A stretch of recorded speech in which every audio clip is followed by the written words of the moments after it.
بلوچ یکجهتي کمیټۍ د فروری په 26مه په کراچۍ کې احتجاجي مظاهره وکړه.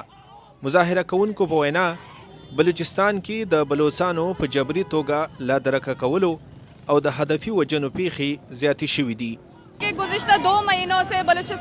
د تیرو 2 میاشتو راهیسې د بلوچستان په مختلفو سیمو کې بلوچ ځوانان په هدفي بریدونو کې او یا هم د بېدرکه کولو وروسته په جعلي مقابلو کې وژل کیږي. د کومې په ضد چې د بلوچستان ترڅنګ په کراچۍ کې هم د بلوچ یووالي کمیټۍ لخوا د احتجاج اعلان شوی و. د بلوچستان حکومت وخت په وخت ویلي د لا درکه خلکو په اړه چې تنظیمونه یې کومې دعوې کوي او شمیرې ښایي هغه سمې نه دي او په بې درکه خلکو کې زیات رک د ریاست ضد ډلو کې شامل شوي دي.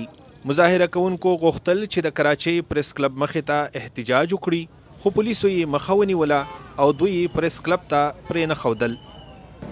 یہ چوتھی دفعہ ہے کہ ہمارے بلوچ یکجہتی کی کال پر اسی طرح سندھ کی پولیس دا څلورم ځل دی چې د سند پولیس په ګڼ شمېر کې راځي او موږ له احتجاج کولو منع کوي. موږ دلته کراچۍ ته د احتجاج لپاره راغلي یو خو احتجاج ته مو نه پرېږدي او موږ وار په وار ویلي دي چې موږ پرامن خلک یو. ہم پرامن لوگ ہیں. د کراچۍ پولیسو په وینا بلوچ یکجهتي کمیټۍ د احتجاج لپاره د ضلعي انتظامیه نه اجازه نه واخیستې ځکه یې دوی ریډ زون او پریس کلب ته پرې نه ښودل. نیاز علي، مشال لیډیو، کراچۍ.